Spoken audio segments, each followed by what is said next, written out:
All right, this is the parent workshop for March 25th for Fearless Warriors. We're going to kick things off. I am so excited to bring Ashley on, Coach Carter. She's been on the podcast, and I've been connected with her for the past 2.5 years. And currently, she is the hitting coach for Hampton University, which is a Division I HBCU in Hampton, Virginia. Coach Carter is also a mental performance coach and a behavioral specialist. She specializes in the disc as well, which I love. And she's a great friend of mine. So let's kick it off. Ashley, do you want to give us the 1-2 punch? What do you got going on Tuesdays? Yeah, well, thanks for having me. First of all, I'm glad you guys are here joining and looking forward to answering questions. So, um, I also run my own program called the 360 Athlete, where we develop complete athletes. I say that means we focus on the human, the student, and the competitor. I truly believe that our athletes are mostly struggling with self-doubt and identity. So we have to figure out how to first navigate what their strengths are, who they are. On and off the field, and then also how do they own those things, and then how do they, when things don't go well, be resilient in that process. So that program kind of works through that. I also, in that same program, help athletes understand what it requires or takes of them to stand out in social media, in emails to college coaches, in camps, and things like that. So on Tuesday nights, I have a parent Facebook group called the 360 Athlete. And we go live in there every Tuesday at 9 p.m. Eastern Time, 6 p.m. Pacific Standard Time. And I just let people ask questions and I answer them. And so, yeah, that's kind of what I have going on. So tonight I'll jump off of this and jump right onto that. So, Well, we're super pumped to have you. We actually asked ahead of time. We have a list of questions that our parents submitted in our Facebook group. I've loved watching your Tuesday lives because one of the things that I really feel like you do such an amazing job of is that you're not just speaking recruiting one-sided, like you're on the other side. And I have been blown away. We've had some cool conversations, just you and I, about, how many emails you're getting, what stands out as a coach who's in charge of recruiting, and more specifically, like, what are you looking for as a hitter? I think the game has changed a lot more too, where like we need to recruit hitters and we need to recruit people. And I'm sure we're going to get into that. So let's just open it up first to you guys, since you're here live. Who wants to go first, and what questions do you have? And if you want me to read your question, you can let me know that too.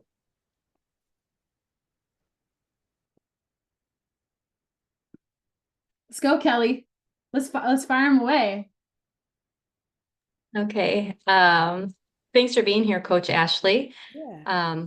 This is kind of a specific question.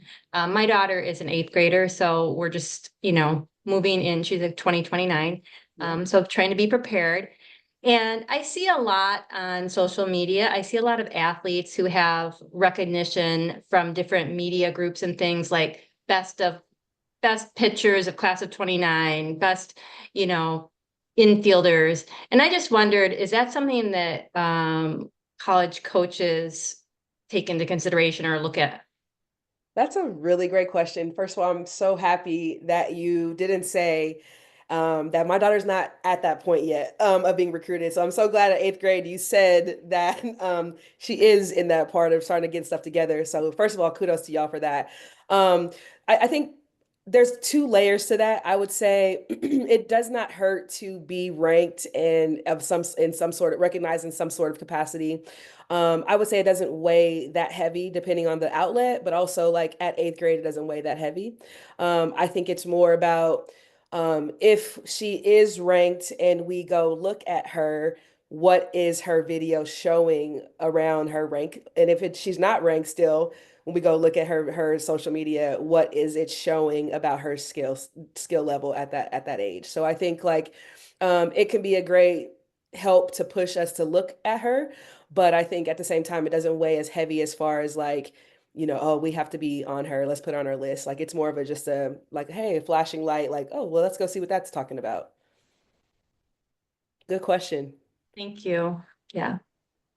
The reason I ask is because my daughter plays in a program. It seems like some programs, the coaches are more inclined to nominate their athletes, and Yes. then other programs, the coaches are busy coaching and doing other things and they don't focus on that. So Yes. Wasn't sure. I'm also glad that you said that because um I think that's part of the process that you should be going through right now in eighth, ninth grade is like what are the teams, what are the coaches and the teams providing as far as exposure to for your athlete. I think if they have the goals of playing at a high level, you kind of have to be more, I don't want to say selfish, but you have to be more self-reflective on is this current program, although maybe her friends are on the team, maybe she's used to it, she's comfortable there, but is this program, does it have a trajectory of getting athletes to a high level? And if not, we have to create that in other ways. And so I would say, what tournaments are they going to? What coaches do they have connections to? What athletes have graduated that program, gone on to play at high levels? I think all these things you should be looking at as you're deciding on teams right now. Because I say she's right at the middle of like developmental and being competitive at the same time. So it's that sort of shift is happening right now. So now it's definitely time to figure out where is the competitiveness coming from and how is it being exposed to other to coaches. Thanks for following up with that because that was actually related to the second question I submitted was, the team that she's on at this point. I was looking at their schedule and it's not what I expected. And I believe the team has competed at higher levels, but um, everybody's not on the same. Everybody at this age, the athletes have Yes. different goals in life, and my daughter is very directed, and so we're just trying to figure out how we can get her among people who have the same goals in the next year or two. Yeah, so Yeah. thank you. Very, very good. And I definitely look for that. Um, excuse me, softball is it's challenging because it costs excuse me, it costs a lot. There are a lot of sheep's in or what do they say, wolves in sheep's clothing. And I think people say a lot of things. So I think really it's looking back at the track record. It's really looking back at what has history said about that program. Not where they want to be, unfortunately. It's like where have they been, and I think that's really important to navigate this process. And people are like, man, you might as well just pay for them to go to school for how much you pay in softball. And it sucks, but at the same time, like you got to get on some of those exposure teams. You got to pay for the extra coaching. You got to do those things if the goal is to play at a high level. That's the amazing questions. We actually had another submission who's not here live, but I kind of have categorized these. Yeah. Kim Timmons asked a similar question. Her daughter's 13, and she said, do we need to look for a travel team that focuses on recruiting? And I'll add to that question, how do you know if they're focusing on recruiting? Like, what would you look for? Yeah, so I would say the types of showcases they're going to, types of tournament they're going to.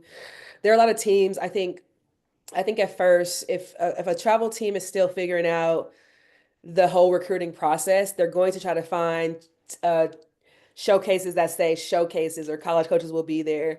And I think that's great. But I think if you're not going to some of the states where softball is prominent, so like if your teams are not going to California and Arizona and Georgia and Texas, Florida, if they're not sort of going, I think even Nebraska has a pretty high level softball community. So like if they're not traveling to these places, Colorado, if they're not traveling to these places where other top teams are going to, that's probably the first indicator that maybe they're trying to figure it out, but they probably haven't figured it out yet. I would say the second thing is, again, who has gone through that particular program? What's sort of the trajectory from, 12U, 14U, 16U, 18U? Do they have those trajectories or are they just, they're the top at 14U? It's like, okay, like you can buy into it and believe in it and hopefully it works out. But if they don't have that sort of connection with coaches, then I think we have to find that and here's why, because between before junior year of high school, why a lot of people think that recruiting doesn't need to start sooner is because we can't technically talk to athletes as a Division I school until September 1st of their junior year, going into their junior year. So parents assume that the recruiting process doesn't start until then. But no, they've been on our radar for a while. They've been to our camps. They've done all the things that have got onto our radar. And so I've also, just in context, I've coached for a higher level Division I school in University of Washington, and now I work at a HBCU. So our trajectories are a little different, but still we're still looking for athletes ahead of time. So at UW, we were recruiting eighth and ninth graders, or at least not recruiting, we were putting them on our watch list and they would get them to our camps. So with the teams, what I'm getting at with that is that the coaches become the liaison, the connecting piece between us and you guys as parents and family. And so like if your 14U team is the top of that level, but you don't know that they have these connections or are in communication with these coaches, those are questions you should probably ask, to kind of have a better understanding of, are they a team that think that can get there? And if not, like, do they know somebody that knows somebody that knows somebody, to get them connected? Because I think that's really important. So that sort of thing I would look for, what tournaments are you going to? What's the trajectory of the program itself? What other players have already been recruited from out of that program? And then if not, like, can the coaches say that they have connections at some of those places? Awesome. Fire away.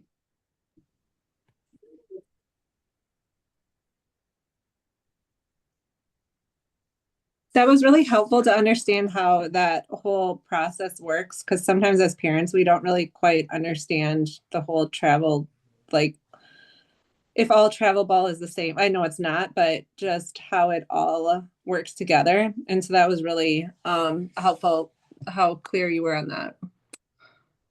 Yeah. How do you feel about like college camps? As far as like on their campus or Yeah. yeah, so let's be real. Depending on the level, high or highest of the level, there are layers to it. So like I always tell parents, at the University of Washington, for instance, I was a volunteer assistant coach. And the camps that we ran, although we were looking for athletes, we also were getting like 200 people to come to the camp at the same time. Mm-hmm. So I was a volunteer. I made zero money from the school, but I got paid $4,000 a month. And it came from the camps. So like the understanding of that, the raw, the real of that is that that's what happened. That's what happens there. But I think how we look at it, how old is your daughter? She's a freshman. Okay. So how I would look at it is in the eighth grade, ninth grade year, I would suggest going to the local schools, whether whatever level, because what you want to do right now is determine where her skill level matches to others in her age group. And Okay. you'll find that, and what players or people are attracted to that school. What players does that school attract? What level of play does that school attract? So you'll get that information locally. And then I think once you kind of have that understanding, then she can start pinpointing sort of that process of what other schools kind of fit that sort of level for her. It's necessary. It's an evil necessary because you also get to experience the campus. Like, what is it like around Mm-hmm. the campus? What's it like in the campus? Also, experience the players' perspective because the players usually work those camps. So now you're getting an opportunity to, kind of ask questions amongst the players that are already there. Again, we can't necessarily talk to a lot of athletes in certain tournament environments. So Yeah. on our campus, you do get the opportunity to ask questions specifically to that coach. You get to know a little bit more about our coaching style, what we're looking for, what we're harping on in that space. So I think it's a necessary evil to that process, but also recognize some schools, I think if you're a junior, senior, and you haven't had any conversations with these coaches, but you're paying $200 to $300, $400 to go to Yeah. the camp, I would not advise that. But if you're in Okay. ninth grade, 10th grade locally, get a feel, understand. And then when you are starting to 10th grade, 11th grade, look at certain schools and you are trying to you're getting a little bit of interest, I would say in those cases, get to those schools, pay that money. And I think look for camps that say prospect, because they'll usually have camps that are like, oh, like all skills, and they'll have Yeah. youth, of course, right? But you want to look for ones that like say prospect camps at those levels. Recruiting camp because then like they're also looking for those players that potentially they want to recruit. And then like so you're used to a D1 school. Are D2 and D3 kind of the same? situation? Excuse me, y'all, my allergies are No. over here killing me. Um, but good question. So I've coached, actually, I didn't give you guys a background, but I've coached at every level possible in AIA, D2, Division 1, community college.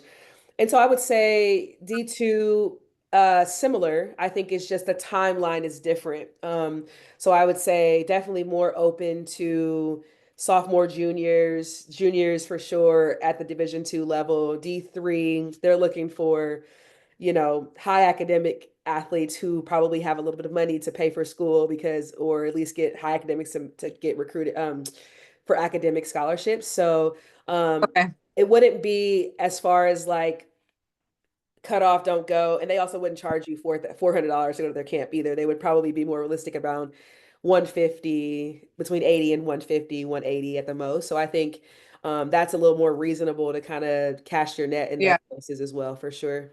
Yeah. Did that answer the question? Yeah, that did. That was Okay. helpful. Yeah.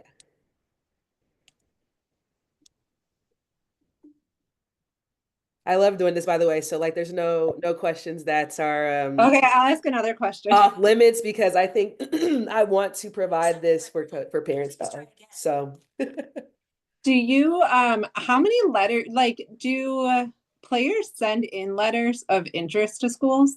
yeah, it's a different touch. I like it because um it's different than just the classic email, so you actually get a paper letter, and I think sometimes they put like their picture, like a picture of like their profile or whatever in there.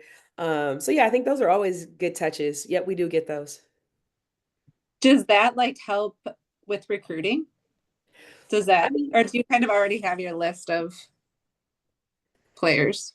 yeah, you know what? Like I think anything you do to stand out, that would be something that stands out because it's not the norm as much as you think it is. I would say it does stand out when you do receive handwritten letters from athletes. Um, but I think like in general, there are a couple of things that I really believe that we're like can stand out to coaches. And so I think like part of it is it goes back to why I run my program is I think a lot of athletes don't know what their strengths are, what they offer to a program, and so then they don't s- sell that or market that to coaches in a way that they're Yeah. confident in it. So for me, like with my program, the goal is to always like help them highlight I always say, what are the three things that like you want coaches to know about you, and how do you show that in every aspect that you're doing social media, emails, at the camps. How are you showcasing those things? And it doesn't have to be flashing light things, but it's like, hey, I'm really good at being a good teammate. I'm really good at, Mhm. strategically thinking about the game as a catcher, whatever it is. Like I'm really good at building a relationship with my catcher, and my pitcher as a catcher. Like these are things that like if they recognize what those things are, I think you highlight the heck out of those things, and I think it'll help. Okay. So to build on that, as I'm kind of going through this document and highlighting, one of the questions, a lot of them, and we can go high level too. Kim Timmons, my daughter is 13 and in 7th grade. We're from a small town that doesn't get a lot of visibility. So right now we're talking about how do you create this visibility? And we've talked about camps, we've talked about outreach. And so the high level question is like, when do you need to start thinking about all of these things? And another parent, Stephanie Wen, said, how early do you really need to start? So if you could start, and then we can get deeper into the weeds on some of these questions. That's like Sure. the big one. Sure. So I do believe, as I mentioned, that seventh, eighth grade mark is the deciding, it should be a decision that's being made, that I want to play this sport at the next level. So seventh grade, I'm making this decision. Eighth grade, I'm like, okay, I'm really gonna make this decision that I want to go all in on this particular sport. So we start there. I think then what you do, as I mentioned before, eighth grade is I would start finding the local tournaments. And if there's not local, like how close can you get to a school, get to those. And then I would use those more where my tournaments are going. Do they have camps or skills sessions with coaches at those tournaments. Okay, cool. So start there, start to get a feel for what coaches are talking about, what they're looking for. But that's a way to expose yourself at a young age, seventh, eighth grade, ninth grade year. I would say what I like to do is at ninth grade, we should have a top 50s list of schools that we're interested in. And I would cast a wide net. So I would say, I actually have this formula I got to figure out. I wrote it down somewhere that one of my players that I worked with created. So one is like the first five are like my dream top, like unreachable, but I'm gonna try my best to get there top five, right? And then the next 10 are usually like what she say, like um reach, or it's a reach, it's still a reach. So it's like it's still something that is pretty high level, but like if I keep working at it, I'm in ninth grade, I keep working at it, I might have an opportunity to play there. I can probably play there. Then there's like 10 that are the reachables. So like it's like, all right, like I know where my skill is at. If I keep growing, I'm for sure going to be able to play there. And again, it can be in any division. And then there are like what did she say? Like my 10 safety schools, right? And so then we're talking about like, all right, like if nothing else works out at this sort of high level, they have my major, they have my major, they're in an area I want to be in. They have the sport. Okay, cool. I'm gonna look at that. So then we kind of break it down in that sort of way. I have to give AB the exact breakdown when I find it. I'll send it to you. But I think you should start there. And I think any ways that you can get to not 50, but how can I get to some of those areas so I can get a feel and say, okay, I do like this and I like this about this school. I don't actually like this school. I'm gonna take it off the list, and it helps me narrow it down. And I will start again with the local ones and then again progress from there and keep dwindling that list down. I would say 10th grade, we really should be hitting up those bigger showcases. The sparklers, I think it's called NIT. I forgot what it's called. It's another one in Colorado at the same time. Some of those PGFs. I would get into those spaces, and I think what happens with those camps is they also have schools at those camps, usually that run tournaments at the beginning or end of those events. So I would say that'd be a good place to kind of catch multiple schools at one time that are usually high level, Oregon's and Washington's and Georgia's, and they usually host those camps at those tournaments. So that's helpful to kind of get there. And then I would say, yeah, by the 10th grade, 9th, 11th grade year, you should be hitting those sort of 5 to 10 schools that you're really, really interested in. And like hitting them hard, emails, right? Social media tagging, get into their schools, get into their camps. By your junior year, if you're really interested in that school, you should have been to that school at least twice. So, to at least kind of get a feel for that. So, yeah, I would say that's I don't know if I answered the question all the way, but that's kind of what I had. Yeah, and you also answered another question. A lot of these overlap. One of the questions that you also answered in that stint was, is it better to start with a smaller school and then try to move up? And you're answering that, right? Yeah. You got to start with a list. I think Yeah. that's the biggest mistake. I see this a lot with my one-on-one athletes when we touch on recruiting. It's like, I can't help you until you give me a starting spot, right? Like, Yeah. do you want to go far away from home? Like I have athletes that are from the Midwest. I wish I could go back. I didn't know I could play softball in Florida. Like, yeah, it's when true. you give them that option, they're like, oh, you mean I don't have to go to the college just 30 minutes down the road? Which no shame on that. That's what I did and I loved it. So it's like, how do you know unless you open up the possibilities for them? I would also say like there's NCSA, it's a sports recruiting company. I'm not advocating for them as far as you getting that service, but they have a lot of free services as far as like a list of Division 1 schools, Division 2 schools, Division 3 schools, and where they're located, as well as I think even coaches' information sometimes. So use the heck out of those spaces that have created these databases that you can easily pull up. I think Scout Recruit is another one that's the same way. So I think those spaces, you can get a lot of information just as far as like where to start, what's the school information if you don't want to look them up one by one, although I recommend that sometimes once you get the list a little bit lower. But yeah. So good. That Coach Carter, this is awesome. Tessa, do you have any questions that you want to ask live? Well, I like, feel kind of out of the loop because I just missed the last little bit because my dang phone died. So sorry about that. Um, I'm kind of echoing some of the things that were said previous to that question about living in a small town area, not having that exposure. Like, how do you make those connections for your daughter? My daughter's a seventh grader going into eighth grade. yeah. So how Yeah. do you make those connections? How do we I get her also, connected with that next level?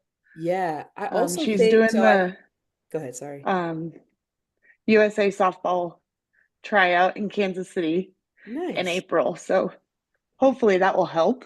That would really help. Yeah, that would for sure help. And even if not, even I think not even if not, I think so. Was she invited to that?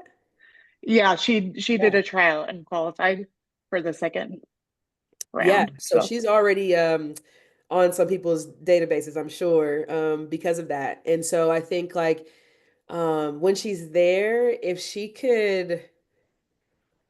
Hopefully she's not too shy. She might be, but I would say like, how can I stay connected with some of those folks?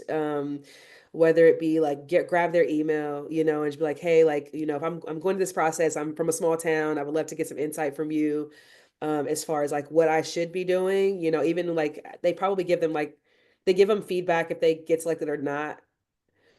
So yeah, using that feedback would be really great, right? And I think that's a really good space to kind of figure that where she's at compared to some of the other people in the country. So that's actually a really good opportunity. I And you also guys think are as from a Nebraska, right? yeah, we're from Kearney. Yeah. So a couple of the girls that have made Team USA for those things have actually attended the retreat. So you might remember Gretchen. Mhm. And so when Ashley is telling you some of these things too, of like, think laterally as well, because some of those families are, like Gretchen plays for the ACEs organization, which, if you might be familiar, she also has to travel to Kansas City. And when you start connecting with those parents, they're going to want to answer it for you as well. And so if you can connect with more of those, even at the tryouts, whether she makes it or not, and I really hope that she does, Yeah. it's what Coach Carter is trying to get you to see is like, it never hurts to ask. Like, I think sometimes there's this taboo, and I can speak to it, right? Like, I still have nightmares and scarring, and I'm 33, and I'm like, could I have, I don't know. Like, I didn't know enough about recruiting. And so the more you ask, the more you turn over stones. Like, Yeah, and I think it's just that fear of like if I ask, people are gonna be like, seriously, like Yeah. you're asking for your daughter to get some exposure, and I don't want it to come off like that at all. So Yeah. yeah. Yeah, if she can ask, you can feed her the words, but I think that's always better too. yeah, absolutely. Awesome. Any follow-up questions for anyone live? I know we're almost over on time. We kind of hit all of our questions. One of the questions that I see, things to consider when picking your top schools. We just had an amazing guest speaker that's going to be aired tomorrow on the podcast. So when you're listening to this, if you're listening to this episode on the podcast, go back and listen to the Malia Andrews podcast, which Coach Carter, are you I familiar? love Malia. I You saw know that you were Malia. doing that with her. I said, what?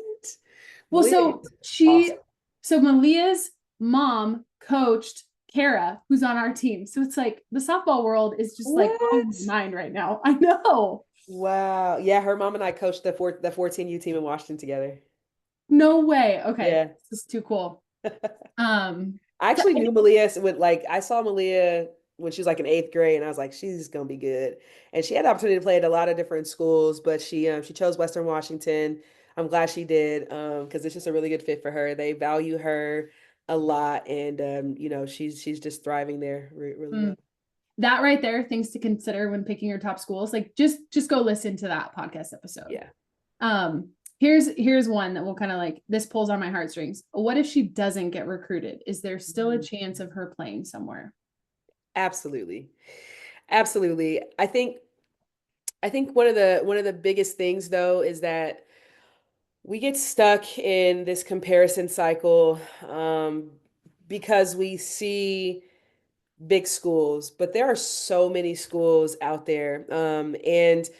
And I think where people get lost is, again, if they're getting older and they haven't got the responses that they want. First of all, are they doing the work to get the responses that they want, which is part of the problem. And then I think the second part of that um, is that if they are doing the work and they're not getting the responses, like I think at some point, depending on how old they are, like knock on different doors. And I think that's the struggle that they struggle with is I'm still trying to go after the University of Washington as a junior. Like that probably just isn't the best. That's not the best response to that process. And I think it goes back to literally what you said and what I said about Malia, is that I think like you have to understand that even though like someone doesn't see your value, they're not recruiting you, it doesn't mean you're not valuable. So that means there's always a place where they're going to value what you bring to the table. You got to find that place. And that's the hardest part. But I think the more that you put into this process, the more you're going to find those people that value who you are. And I think that's the part we have to get to.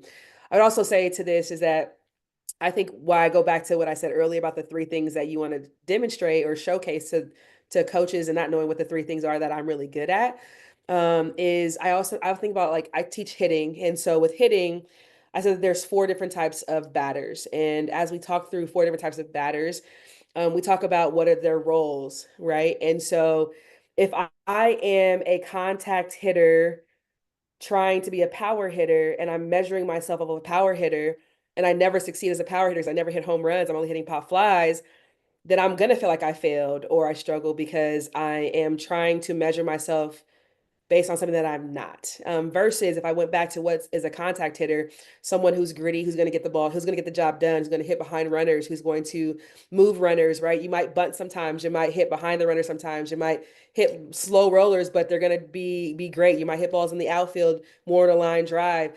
If I measure myself and that being successful as that, I'm going to have more success than being a home run hitter. And so I think like for athletes in general and why I'm so glad that your athletes are in this particular program is because with like things like mental performance training and Coach AB and myself is we're trying to get to the root of our identity, our why and our strengths. And I think once we can understand and navigate that process, we can freely showcase that in our emails. We can freely showcase that in our social media. We can freely showcase that when we're at camps.